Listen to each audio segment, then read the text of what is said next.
México es el único país que ha ratificado el Tratado Trilateral de Estados Unidos y Canadá. Canadá dice que lo va a ratificar en cuanto lo haga el Congreso de los Estados Unidos, pero aquí tenemos un problema grave que me parece que ya estamos, además de todo, a la mitad del periodo electoral. Yo creí que íbamos a tener un margen de tiempo un poco más importante, pero pues ya los norteamericanos quieren mandar hasta inspectores y cosas que francamente es difícil de aceptar. Miguel Ángel Mancera, coordinador de las senadores del PRD, y también Damián Cepeda, que era el coordinador de las senadores del PAN, pero ya no lo es.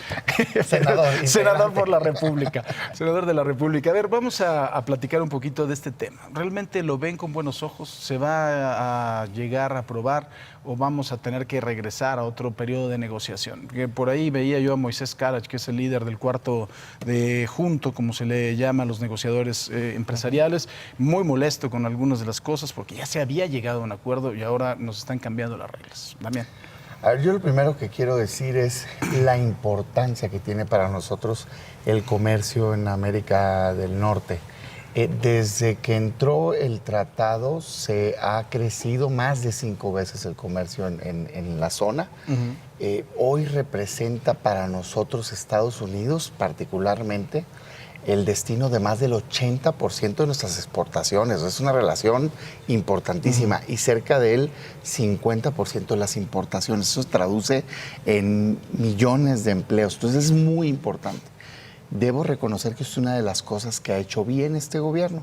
Toma una negociación en curso, respeta, digamos, equipo negociador y luego el Senado nosotros ratificamos. Oye, ¿fue bueno el TMEC? Pues dentro de las circunstancias, sí. O sea, quizá a lo mejor lo que teníamos antes, estos plazos de volver a revisar, pues nos hacen meter cierta incertidumbre, pero sin duda es algo positivo. Y entonces lo aprobamos. Pero muy no bien, fue muy ahora rápido. falta, ¿No lo aprobó muy hay rápido? quien opina que debimos de haber esperado que Estados Unidos lo hiciera. Tiene pros y contras. Hoy el que ya esté aprobado permite decir a Estados Unidos, oye, ya se tiene el tema, o lo apruebas o no. También nos hubiera dado la oportunidad no hacerlo, pues de entrar en un esquema de negociación más individualizada.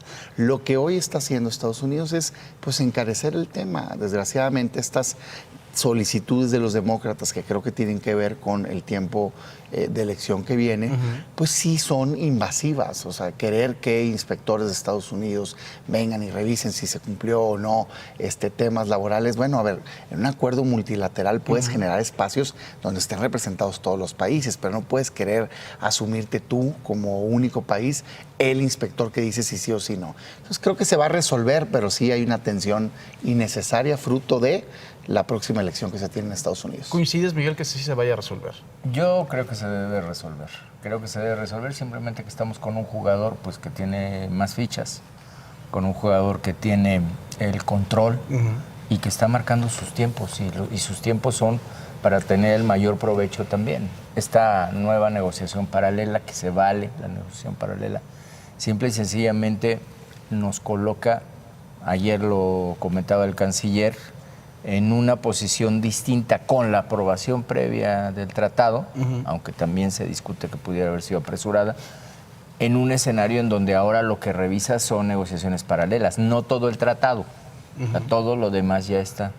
Ahora se está hablando de cuestiones laborales, de cuestiones de medio ambiente. Me parece que México no tiene claro todavía el rumbo en materia de medio ambiente, tiene que poner mucho más atención.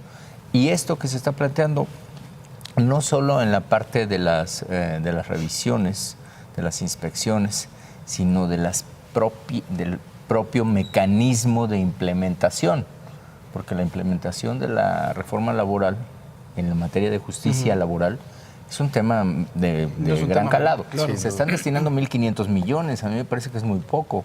Dice que bueno, que va a ser gradual y que va a ser, obviamente que es lo que tienen calculado, pero simplemente la implementación penal en la Ciudad de México costó más de 5,000 millones. Entonces, me parece que en todo el país pensar que la implementación con 1.500 millones puede avanzar bien va a ser complejo. Claro, y el vicepresidente está, digo, el canciller, el vicecanciller tiene de verdad ánimo de que sí se va a poder aprobar, porque además empiezo a ver otros temas que están empezando a abrazar este asunto.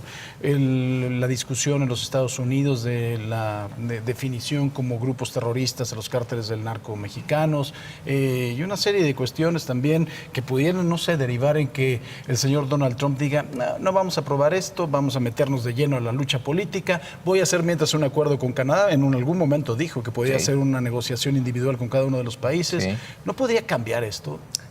A ver, mira, a mí me parece que, un poco retomando la idea del doctor, sí estamos parados en lugares distintos, aunque nos necesitamos mutuamente. Para nosotros, decía ahorita yo, es más del 80% del destino de las exportaciones. Para ellos solo somos el 13% de las importaciones. Entonces, sí es digamos, una relación asimétrica. Dicho esto, no es la única relación, digamos, comercial que tenemos entre México y Estados Unidos. Somos frontera y para Estados Unidos el tema de seguridad es vital. De ahí su preocupación ahora que hace el señalamiento de que se va a nombrar o que se está analizando nombrar a las células de crimen organizado terroristas. Yo en eso tengo una visión un poco distinta que la que el gobierno ha dado. Primero, ni significa eso que ya te van a invadir mañana. Hay dos leyes en Estados Unidos que les aplican, la ley antiterrorista y la ley patriota. Estas leyes diferencian el nombrar a una persona o un grupo de personas a nombrar a un país como un país que ayuda a terroristas. En ese caso es cuando estás en riesgo, digamos, de una invasión. En el otro no. Son medidas más de castigo financiero y que en Estados Unidos a quien les ayude se les cataloga como que están ayudando a terroristas. Pero bueno, el segundo tema es que según la ley mexicana, el 139 del Código Penal define el terrorismo en México. Y claro que algunas de las acciones del crimen organizado son actos terroristas, porque la definición tiene que ver con acciones que se lleven a cabo con medios violentos, incluyendo las armas, que estén hechas para meter terror o temor a una persona, grupo de personas, o para presionar a un gobierno para hacer algo. ¿Eso hace el crimen? Pues claro. Y la gente colgada en el puente con los letreros a los gobiernos y los incendios. Entonces, digo, sí hay que atender el tema, sí sería delicado, pero también hay que partir una realidad. Si hay un problema con el crimen en México. Ahora, esa ley a la que está haciendo referencia Miguel Damián tiene también algunos bemoles. O sea, es una ley de 1996, en el 2001 también fue reformada, pero lo que sí autoriza es que no que haya una intervención armada y que te declaren la guerra, pero sí puede llegar un grupo de gente armada de los Estados Unidos, obviamente violando la propia legislación, por ejemplo, como lo hicieron con Osama Bin Laden en Pakistán, agarrarlo, matarlo y determinar lo que hagan, lo que quieran con el cuerpo. ¿Tú estás de acuerdo con lo que dice Damián? Sí lo pueden hacer, yo creo que sí lo pueden hacer. Sí es una ley, coincido en lo que dice Damián con el procedimiento, porque incluso en el procedimiento de la ley te dice que una vez que se logra la declaración y que se pasa con los líderes del Congreso, entonces viene el congelamiento de los activos. O sea, se ordena congelar activos. A mí me parece un poco, déjame decirlo así, a lo mejor medio rudo, me parece un poco que están simulando. ¿Por qué? Porque ellos saben perfectamente, en el informe de la DEA 2018, dónde están todas las organizaciones criminales mexicanas en Estados Unidos. Entonces mi pregunta es, ¿por qué no empezamos por allá? Allá es donde están, allá es donde la propia DEA reconoce que tienen un poderío sobre cualquier otra organización criminal. Entonces se puede iniciar allá, pueden empezar a debilitar allá, allá es donde está toda la fuerza. Lo que hacen aquí se vienen a pelear territorios. Sí, los dólares vienen de allá, ¿no? Pero la fuerza financiera por ventas, nada más hay que ver el dominio que tienen en la zona de Chicago, el dominio que tienen en la zona de Nueva York, en la parte también sur, y el predominio que tiene el cártel Sinaloa es brutal, reconocido por Estados Unidos. Entonces, a ver, voy a declarar que tus organizaciones criminales, ¿cuáles? Las que tienes tú en Estados Unidos, pues adelante, congélales todos los activos. Que de hecho, si eso estamos pidiendo la limosna. Que de hecho creo que para allá va. A ver, deja volver a plantear el tema. Yo en ningún escenario estaría de acuerdo en una invasión a Estados Unidos. Yo difiero de que de eso se trate, eso es lo que estoy diciendo. Pero ¿no estarías de acuerdo que entraran, por ejemplo, un grupo de Navy SEALs a agarrar a Ovidio? No estoy de acuerdo, ¿tampoco? no. Y creo que lo pueden hacer sin nombrarlos terroristas, por cierto. ¿no? O sea, si en esa misma ley te habla de que si en un momento determinado se considera que se está ayudando, aunque no lo hayan declarado antes, pueden actuar. Tú no puedes querer definir lo que otro país haga. Yo lo que te quiero decir es que hay que reconocer lo que está pasando en México. Y el problema parte del gobierno, es autogenerado. No se está combatiendo el crimen. Y a raíz de que no se está combatiendo el crimen, de esa percepción, Estados Unidos está reaccionando mal. Yo nunca voy a estar a favor de que tome medidas contra México, pero sí se tiene que hacer cargo el gobierno mexicano de que no está combatiendo el crimen y está generando problemas. Eso, 1. 2, también nos tenemos que hacer cargo que sí están cayendo en actos de terror el crimen organizado, definido por la ley mexicana. Olvídate de Estados Unidos. O sea, incendiar un lugar con gente inocente adentro, indiscriminado, para meterle terror a la población es un acto terrorista. Prohibirle a las gasolineras cargar gasolina al gobierno es un acto terrorista. A ver, entonces nomás ese es mi punto, de pues, conformidad ¿no? Hay de lo que que encargarnos del asunto. De conformidad a lo que estás diciendo, si vemos Culiacán y vemos Villa Unión, ¿Culiacán fue un error, Miguel? Culiacán fue un error operativo reconocido. O sea, Villa Unión, ¿así se debió de haber actuado? Villa Unión es un tema distinto porque viene una reacción rápida y los toman de salida. O sea, es que ves dos operaciones distintas y además dos cárteles que no tienen comparación. O sea, el cártel que opera en Culiacán, desde mi punto de vista y de las cifras que hay, es el más poderoso que tiene el país. El cártel que opera en Villa Unión es un cártel fuerte, pero mandó un grupo del territorio donde opera a un territorio que no es su territorio. En el otro caso estaban en su terreno y la operación fue distinta, perfectamente cuadrada, cuadriculada, programada.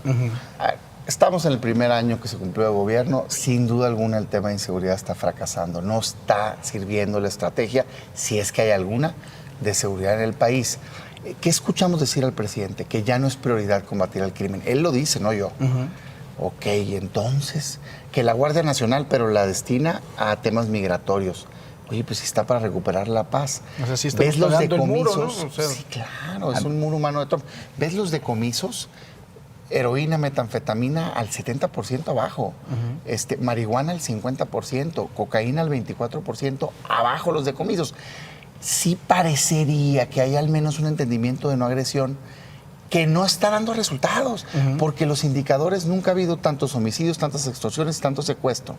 Me parece que eso le está causando mal a México y está causando una mala percepción en el mundo. ¿Tendría que cambiar la estrategia Yo creo que del viene un presidente? reclamo que todavía no se está dando con tanta fuerza, pero que tiene que venir. Porque la principal causa de muerte en Estados Unidos no es el crimen doloso con arma de fuego. La principal causa de muerte hoy en Estados Unidos es por medicamentos controlados. Esto quiere decir que se está usando algo que se ha venido diciendo ya en estos días, que es el fentanilo. Fentanilo México lo está mandando a través de medicamentos falsificados en cantidades industriales a Estados Unidos. En Nueva York ya es un problema de salud pública. Entonces, O sea, ese reclamo sí se lo va a poder hacer Estados Unidos a México, porque nosotros estamos mandando el fentanilo. Cuando tú ves la legislación interna en nuestro país, lo que yo he llamado narcomedicamentos, porque son medicamentos, es un analgésico el fentanilo. Estos narcomedicamentos, si lees la ley, la pena menor es de 3 años. No está considerado como delincuencia organizada. Entonces, un grupo criminal que antes se dedicaba al trasiego de heroína o de cocaína, se dedica al trasiego del fentanilo como medicamento. Es mucho más redituable. El riesgo es infinitamente menor. Entonces, esa reacción sí puede venir con mucha fuerza. Ahora, es una relación compleja, eso hay que reconocerlo, entre México y Estados Unidos. Creo que se requiere inteligencia, profesionalismo y carácter. Tienes enfrente a una persona que abiertamente te dice en su libro de negociación que él solo respeta cuando hay carácter enfrente. No respeta ese perfil, digamos, agachado de no decir nada ante abusos constantes. Yo creo que hay que estudiar bien a tu contraparte. Lo digo, hay que plantearse bien, ¿no? Como México. Segundo, sí, con mucho diálogo, entendiendo la relación asimétrica que tenemos, lo que representan para nosotros como destino comercial, lo que representamos para ellos como entrada comercial, pero buscar el lado positivo para México. ¿Cuál es el lado positivo para México? Que es la puerta de entrada más grande que tiene Estados Unidos. Y eso en términos de seguridad y en términos de otro tipo de relación representa algo muy importante para Estados Unidos. Entonces, nos necesitamos mutuamente. Vamos entrándole con inteligencia a resolver esta crisis autogenerada. Hay que leer o releer El oso y el puercoespín de Jeffrey Davido, ¿no? Para saber cómo nos tenemos que mover. Pero entonces, a ver, en el corto plazo yo les pregunto y regreso al tema con el que partimos, lo del TEMEC, que además de todo eso sí podría ser un factor de mucha inestabilidad económica en nuestro país. Y yo, pese a sus buenos deseos y a su optimismo, yo lo veo muy complicado porque estamos Tenemos ahí una Cámara de Diputados que ayer el Comité Judicial acaba de determinar que sí hay razones para enjuiciar al presidente Trump en un juicio político, un impeachment, y empiezan a moverse, nos están ahí jalando la cobija, ¿no? Y vienen momentos complicados. La política va a complicar esta negociación, no tengo ninguna duda, se van a dar estira y afloja. Mi pronóstico es que podría ser para febrero quizá, que se pudiera ir destrabando. Nos decían ayer que enero, pero yo creo que va a ser difícil que se pueda tener esto listo para enero. Definitivamente ahora mismo, aunque decían también que se abría una ventana, yo dudo mucho, no sé Damián, pero yo dudo mucho que se pueda hasta el próximo año poder tener mucho mayor claridad. Y poner México también los puntos claros de qué es lo que va, por ejemplo, en el tema de armas. Hasta este momento nos han dicho cuál va a ser esa estrategia. Que vamos a mandar nosotros las matrículas y pues ya sabemos por dónde pasa, donde tienes aquí esta imagen atrás, pues por las aduanas. Sí, sí. Pues estamos hablando de una. Y una acción inteligente se ha hecho en el pasado. Hay particularmente estados que representan mucho electoralmente para los republicanos, que tienen una relación comercial fuertísima con México, que son aliados naturales en un esquema de negociación inteligente de medidas. Se ha hecho y ha funcionado. Pero traes otra presión, Damián. Traes, además de todo el problema con China, que va a presionar esos mismos estados que son la base republicana. Sin duda alguna, aunque el tema de con China puede representar un beneficio para México, otra área de oportunidad. O sea, la complicación de esa relación te genera a ti, un tercer país, una oportunidad. Yo lo que te digo es lo siguiente, hay que entrar a esa negociación con carácter, con firmeza, con inteligencia, con profesionalismo, sí estar abiertos a encontrar, digamos, soluciones. Lo hicimos, que aquí nadie se espante también con negociaciones. Estás negociando. O sea, en el tratado, en el TMEC, aceptamos una serie de compromisos laborales, justicia laboral, por eso se dio la reforma en materia laboral, que qué bueno. Pero la verdad es que presionaron al país para hacerlo, pero es algo positivo. Libertad sindical, qué bueno también, pero se dio fruto de eso. Y negociación colectiva. Entonces, así como eso, ¿se pueden dar otros temas? Sí, que no impliquen una invasión a soberanía y que no impliquen un daño a nuestras cadenas de producción y el desarrollo económico de nuestro país. México no debe de ceder. Podemos salir adelante con el Es tema. correcto, México no debe de ceder a presiones extra de lo que ya se negoció. Digo, sí a las negociaciones colaterales que son indispensables, pero no a llegar a un tema pues ya de una invasión técnica también, con observadores de cada proceso sindical. Ahora resulta que si Estados Unidos unilateralmente dice que no se cumplió, ya, se paró el comercio. Claro. No, espérate, porque eso se puede utilizar pues para beneficiar a sus propios productores en perjuicio de México y eso es inaceptable. Una apuesta al día de hoy. ¿Gana la reelección Trump o no, Miguel? Yo creo que sí. ¿Sí? Madre. Quiero que no. Pero ¿crees que sí? Creo que hoy, si fueran las elecciones, ganara. Sí, yo también. Desgraciadamente están muy polarizadas las posturas en el mundo. Sí. Y su discurso de odio en muchos casos, desgraciadamente tiene oyentes que les llama la atención. Y eso además yo siempre digo que eso puede complicar la negociación con China porque pues al señor de China no le corre prisa, ¿no? Él no tiene tiempos políticos. Es el riesgo de las democracias. Sí, es finalmente resultado de una gerontocracia sostenido. Y tiene 1.300 millones de habitantes, puede hacerlo, sentarse en la muralla china y hacer lo que se le dé su gana. Pero bueno, Damián, como siempre, qué gusto, muchas gracias. Gracias, Miguel, Paco. Gracias por haber venido el día de hoy. Imagen Noticias con Francisco Sea, lunes a viernes 5:50 AM. Participa en Imagen Televisión.